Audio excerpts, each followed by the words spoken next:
sewing friends. Today I'm really excited to be part of the So Fruity vlog tour.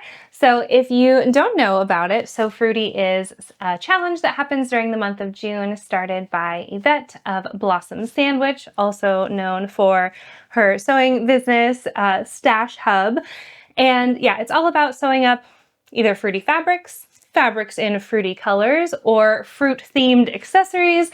The possibilities are endless. It's just about celebrating fruit and sewing and how they might go together. So I'm really excited to share today what I have made and how it happened to coincide with June being Pride Month and like what that means for me. So I'm really excited to get into it. So I always like to make a little something extra special just for me, just for fun in the month of June. Something to do with like being expressive, perhaps like pride specifically. So this I actually made 2 years ago to go with a lavender skirt as my like interpretation / representation of the gender fluid flag.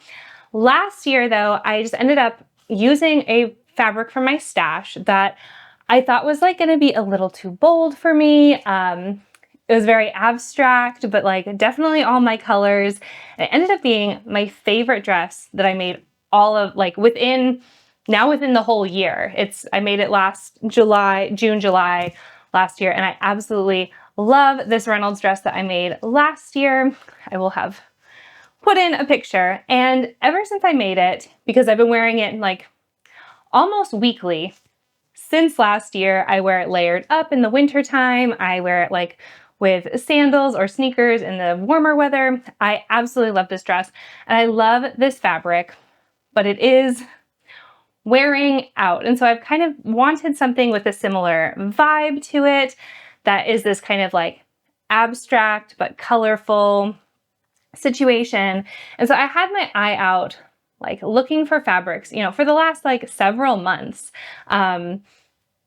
Thinking how I want to capture the same vibe, but like in another garment so I can give this favorite dress of mine a little bit of a rest because yeah, the fabric is wearing thin. And so as I was looking for fabrics that would fit the So Fruity theme, I came across this fabric. Now, this is the dress like made up, so you get a little sneaky peek. I'll just show kind of the skirt just so you can see the amazing fabric. We've got some fruits here, so this kind of pomegranate situation, some maybe like tangerines. I don't think they're full oranges because they're smaller than the lemons here. So we've got lots of citrus happenings here, as well as like, oh, here's one. This one is really good to see, I think. This like knight on what I think is like a mermaid horse fighting a griffin, perhaps. Then we have like this dude who's just, very regal. And this fabric was just like the perfect blend of beautiful and also weird that very much like encapsulates what I was looking for. Again, I think it perfectly aligns with what I was hoping for Pride, especially with like these kind of medieval nods. It's very like greedy peasant, which if you're not familiar with greedy peasant, they are a like community that dives into like history, spirituality, and religion, but in a like queer mindset or from like a queer lens that specifically looks at the Middle Ages. It's so niche. It's so niche, but I absolutely love the way that they are like empowering queer people in those spaces. So that's my little plug for Greedy Peasant. They're so cool. And it definitely reminded me of this. And it's kind of to me, this is like very much a more me take on the like tablecloth trend that has been happening the last year or so. Well, definitely this spring with like kind of that Amalfi Coast, French Riviera style like table spread prints where we maybe have like some tomatoes, some seafood, or like baked goods. Like I've been seeing so many that are super, super cute, very farmer's market inspired. And I do really like those, but I didn't really see myself wearing anything like that until we have this like checkerboard medieval crossover situation. And I just think it is so perfect. I really, really love this print. I will say, I do feel like I overpaid for the fabric. So this was an Italian dead stock. And I get that the fabric shop like can't always set prices based on quality, but this was a like Liberty tier price tag for a Viscose challis. And I mean, I knew it was going to be 100% viscose, but given the way that the description was like Italian designer dead stock, 30 euros a meter, I was expecting better quality than I think it is. It's not terrible or anything, but I had to change out my needle 3 times using a Microtex. I use lots of fusible interfacing, the knit stretch kind, to kind of grow with the fabric and match the lightness of it. I do think that worked really well, but I was still coming up on some snagging, and for a high contrast print, that's really a bummer. And yeah, so I'm a little bit salty about that, but I am really, really happy with the print, and I'm really happy with how it turned out. I did have to make some serious decisions around how I was cutting this out because of the way that the pattern is mirrored, and it is non-directional, but it's non-directional because just sometimes the print is upside down. And I didn't really want like, well, so we have it a bit on the back actually. I've got like this guy, they're so big and he's just upside down, as is this guy who's kind of right on my butt, which I'm glad I added the gathered panel there to kind of break it up a little bit. But I was really careful about how I cut out the bodice, and I'm pretty happy with how I did that there. And then my front skirt, everybody is right side up. So I'm happy with that. Oh, and I did a really cute thing in the back lining. I've got these 2 dudes like facing off. I've named them my lat men, like my lat guards. It's there, right on my back. But yeah, so that is my fabric report. Again, I do absolutely love the print. I'm a little salty about how costly it was for the like value to pricing ratio, but overall stunning. So now getting into the pattern and like modification details. So I started off with the Helen's Closet Lockhart dress.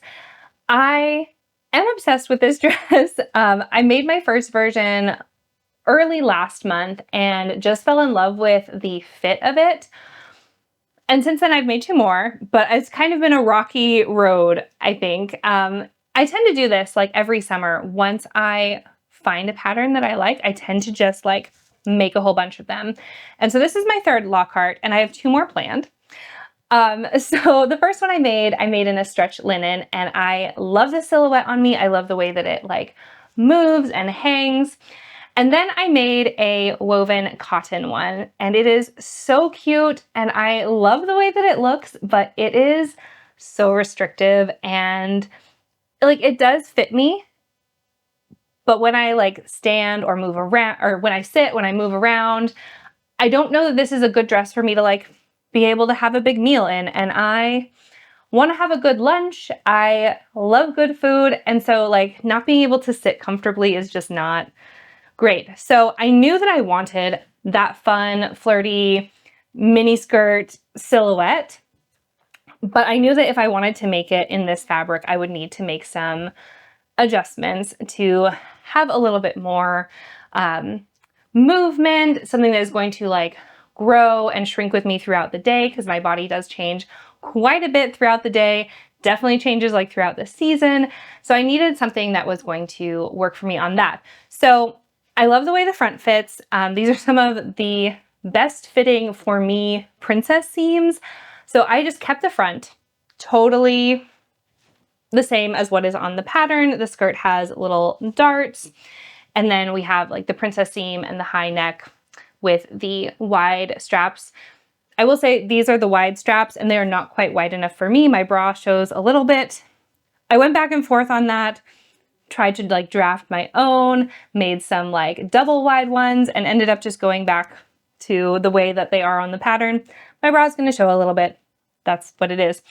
But the big change that I made was to add in this panel of shearing. And I will say, I hate shearing, like the actual act of it. My hands were like cramping from like pulling it, and I just find it so tedious. I hate it, but I love the result so much. So I basically like studied some other princess seamed bodices that have this like sheared back panel, and then use that to kind of sketch out and modify the Lockhart. So I not only changed the center back pieces, which are mirrored and you would have a center back zip, but I also had to change this side back as well to make it a little bit wider and to change the angle of it, both at the seam where it joins the center back and the seam on the bottom. And then doing that, of course, I wanted it to just be able to go on over my head without having to add a side zip and sacrifice a pocket. I also had to add quite a bit to the skirt as well, resulting in this little gathered bit back here and these little micro pleats where the dart would have been, the dart wouldn't have quite lined up with the seam. So I just decided to kind of gather that excess up and then just pinch it into a little pleat. And I think that that worked really, really well.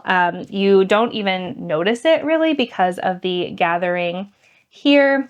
Basically, for adding what I added to the skirt to make it wide enough, I just measured the stretched out panel here and then divided that in half, and going from the center back of the skirt, seeing where that needed to add in there. Sewed that part up first, then sewed matching the side seams up. So I sewed this little panel in the center first, and then starting at the side seams went here, and whatever was left over just got into these neat, nice little pleats. So it wasn't maybe the most scientific way, especially given how meticulous I was about adjusting the pattern pieces for the center back. To then kind of just like freehand the skirt was like a little bit weird, but I'm really, really happy again with how it turned out. I will show you the inside. Again, here is the back with my lat guards, my little men over here. I had some like fruity, I actually have both like So Queer labels and some fruity labels that I could have added in this make to make it like extra on theme, but I just didn't think it needed it with, like, you can clearly tell what side is the back, so I didn't need a label in there. And then I didn't want to interrupt this fun meeting of dudes in the back. But I don't remember if I said this already, but I lined this, the skirt. The bodice is double interfaced, so it's interfaced on all of the like outer pieces and on the lining pieces as well. The pattern gives you the option of just block interfacing the main bodice, but it said that if you want a bit more support or if your fabric is particularly flimsy, you should go ahead and do both the lining and the main, which is what I did, and I'm really happy with that decision. I used knit interfacing, which I would definitely recommend for a lightweight viscose challis like this, because viscose challis does tend to kind of grow and move, and when you just do even a really light woven interfacing, it tends to warp it a little bit. And so this gives it just like the little bit of flexibility, but still lots of support. So I'm very happy with that. So the fabric is pretty see-through though, which again, I was like, is this really worth 30 euros a meter for it to be like somewhat see-through? So so I did need to line the skirt, and again, I opted for a stretch lining. So this is 96% acetate and 4% elastane. Again, just to like have it not lock the viscose into place when the viscose is going to like expand and retract through like washing and wearing.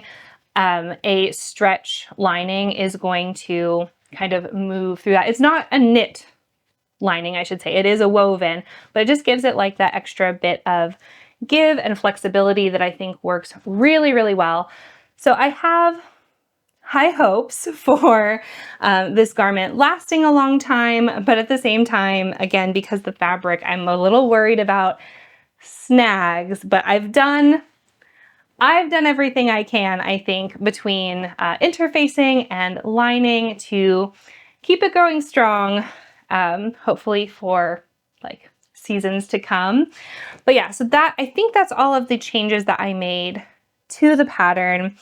I love the silhouette, as I have gushed on about, and I think I want to make another one exactly like this. I think the sheared back hack worked so well, and those little like back pleats at the skirt were just like perfect little solution. So the construction definitely took me a lot of twists and turns. At one point I had tried doing like a different shaped skirt, and then ended up just coming back to like what was on the pattern. Again, like the strap debacle was like a couple of hours of hemming and hawing and going back and forth and trying things out that weren't working.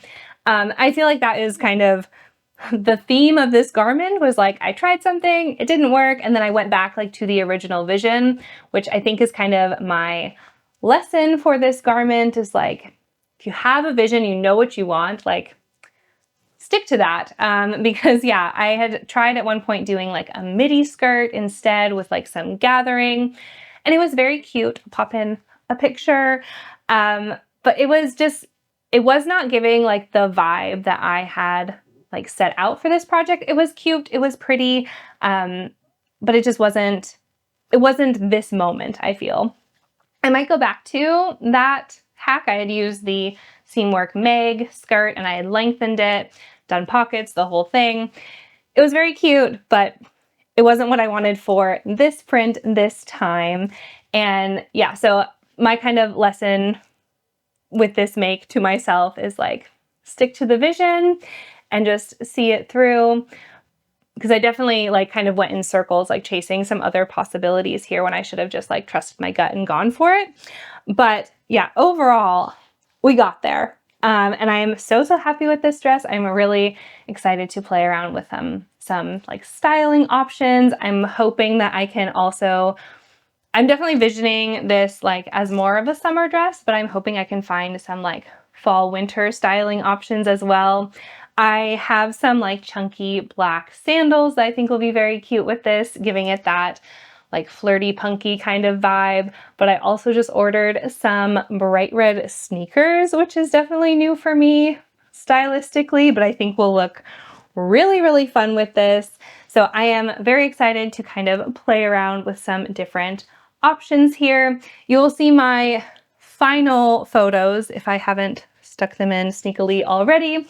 My final photos will be up on Instagram for the reveal date for So Fruity. That is, of course, on the 30th to like enter the official competition and have your name in the raffle for lots of very cool prizes from some really great sponsors. So if you are also making something for either So Fruity or for, say, like the Pride Make-Along or Sew Your Pride, etc., please let me know, because I would, well, I'm just nosy and I always want to know what everyone is making. So whether it's for a competition or just like some summer sewing, let me know in the comments below what you are up to.